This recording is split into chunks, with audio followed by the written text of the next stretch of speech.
রুচির এই ছোট্ট পরিবারে আপনাদের সকলকে স্বাগত জানাচ্ছি। Welcome to simple housewife.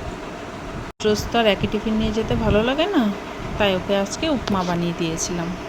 আগে তো কখনো ও উপমা খায়নি, তো ও সুজি দিয়ে যে এরকমও একটা আইটেম বানানো যায় সেটা ও জানতো না।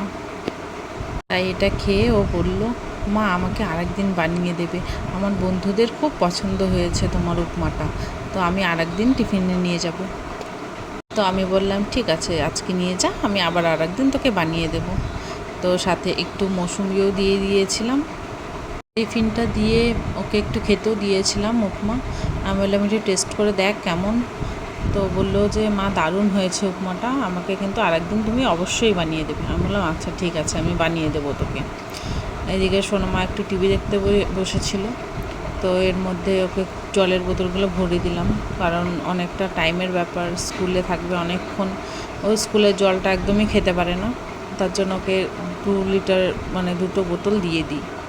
আমার বড় ছেলে তো এখন অনেকটাই বড় হয়ে গেছে, তাই ও নিজের সব কিছু নিজেই করে নেয়। মাঝে মাঝে একটু মায়ের কাছে আশা করে যে মা এটা করে দাও ওটা করে দাও, তো সেটা আমাকে করতেই হয়।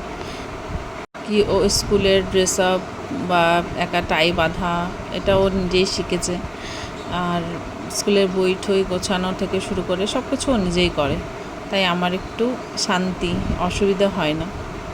ওর স্কুলের টাইম হয়ে যাচ্ছে, তাই ও এখন বেরিয়ে যাবে। এদিকে সোনামাকেও আমি খেতে দিয়ে দিলাম, তো ওকেও বললাম খেয়ে দেখ কেমন হয়েছে। ও বলল মা সেই দারুণ হয়েছে, ফাটাফাটি।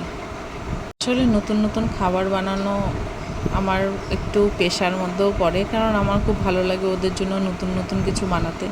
এদিকে আমার ছেলেও আমাকে টাটা করে চলে গেল। তারপরে আমাকে নিয়ে একটু পড়তে বসিয়ে দিলাম, কারণ ওর একটু পরে এক্সাম দিতে যাবে। তাই বললাম তুই একটু পড়াশোনাটা করে নে, একটু পরে তো তুই এক্সামে দিতে যাবি। তো বললো ঠিক আছে মা, আমি পড়ে নিই একটুখানি। তারপরে আমার ছোট ছেলের খাবারটা বানিয়ে নিলাম, তাই ওকে খেতে বসিয়ে দিলাম। টাইম মতন ওকে না খাওয়ালে তো ব্যাস ওর শুরু হয়ে যাবে চিল্লাচিল্লি। তো আজকে একটু নেচারের দৃশ্য দেখতে দেখতে খাচ্ছিল। খাওয়ার সময় ওর হাতে কিছু না কিছু ওকে দিতেই হবে, না হলে তো ওকে খাওয়ানোই যাবে না। তাই সব সময় ওর হাতে একটা কিছু দিয়ে ওকে ব্যস্ত রাখি, এর মধ্যে ওকে খাইয়ে দিই, তাহলে ও তাড়াতাড়ি খেয়ে নেয়, অসুবিধে করে না। না হলে যে ও ভীষণ দুষ্টুমি করে বলেই বাড়িটা একদম মেতে থাকে ওর জন্য। আর এদিকে আমার মেয়ে একা একাই রেডি হচ্ছে। ও স্কার্টটা ঠিক মতন পরতে পারে না, তাই ওকে আমি পরিয়ে দিলাম স্কার্টটা। ও বারবার জেদ করে মা আমি একাই পরবো, মা আমি একাই পরবো, তোমাকে পরিয়ে দিতে হবে না। আমি বললাম তুই তো এখনও ছোটো, তুই এখনও এতটা পারবি না, আমি এখন পরিয়ে দিই, তারপরে তুই যখন বড় হবি তখন দেখবি তুই ঠিক একা একা শিখে যাবি। আর এদিকে আমার ছোট্ট বাবু দেখো বেল বাজাচ্ছে, ওর এটা যে কি পছন্দ। এটা এনেছিলাম মিরিক থেকে, এতদিন এটা ঘরের ভেতরেই ছিল, তো এখানে ভালো হাওয়া চলে বলে এখানে ঝুলিয়ে দিয়েছি, সাথে ওরও খেলার জন্য একটা সঙ্গী হয়ে গেছে। ওর এই বেলের আওয়াজ ভীষণভাবে পছন্দ, তাই ও নিজেই বাজাতে শুরু করে দিয়েছে। আর এই যে আমার সোনামা স্কুলে যাওয়ার জন্য একদম তৈরি, তাই ওকে সি অফ করে দেবে এবার, কারণ ওর এক্সামের টাইম হয়ে গেছে। তো ওকে আমি সি অফ করে দিলাম। ওকে ও ছোটো কাকাই স্কুলে দিয়ে আসে, স্কুল থেকে নিয়ে আসে, তাই খুব বেশি টেনশন হয় না, কারণ ওর দিয়ে আসা নিয়ে আসাটা ওর ছোটো কাকাই করে। আর এদিকে আমার ছোটো দেওয়ার নিয়ে চলে এসেছে বাজার, তো বাজারগুলো নামিয়ে নিলাম।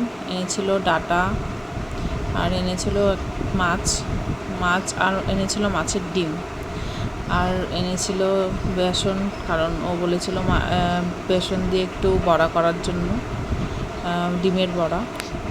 এনেছিল ধনিয়া পাতা, এনেছিল একটা চাল কুমড়ো, আর পটল, আর একটু করলা, মিষ্টি কুমড়া, আর একটু লঙ্কাও এনেছিল, কারণ লঙ্কাটা একদমই ছিল না। তো দেখো ডিমটা কি সুন্দর ফ্রেশ, আর মাছগুলোও একদম ফ্রেশ। ভালো মতন ধুয়ে নিলাম ডিম আর মাছটাকে। তো ধুতে ধুতে কারেন্ট চলে গিয়েছিল, তো হুট করে কারেন্টটা আসলো তখন, তাই লাইটের একটু আপ ডাউন হয়ে গেছিলো।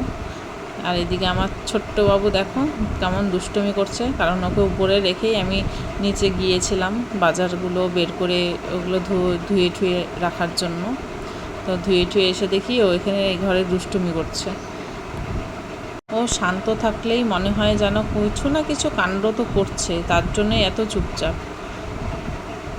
ও চুপচাপ থাকলেই আমার যেন বুকের ধুপকানিটা বেড়ে যায় যে ও চুপ কেন।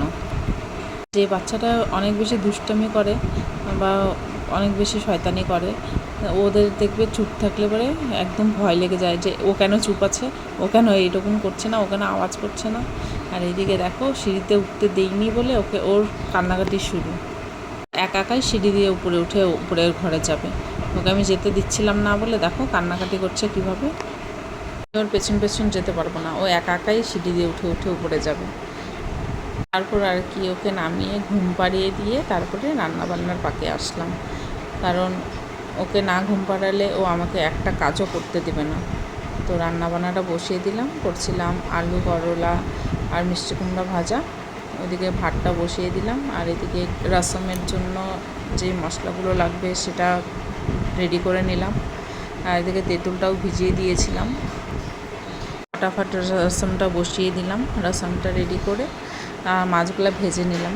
তো আজকে করেছিলাম পাবদা মাছের ঝাল। পাবদা মাছের ঝালটা খেতে দারুণ হয়েছিল। পাবদা মাছটা ভেজে ওই মাছের তেলেই শুকনো লঙ্কা ফোড়ন দিয়ে কালো জিরা ফোড়ন দিয়ে পেঁয়াজগুলো ভেজে নিলাম। তারপর যে মশলাটা বানিয়েছিলাম সেটা দিয়ে কষিয়ে মাছগুলো ঢেলে দিলেই রেডি হয়ে যাবে পাবদা মাছের ঝাল।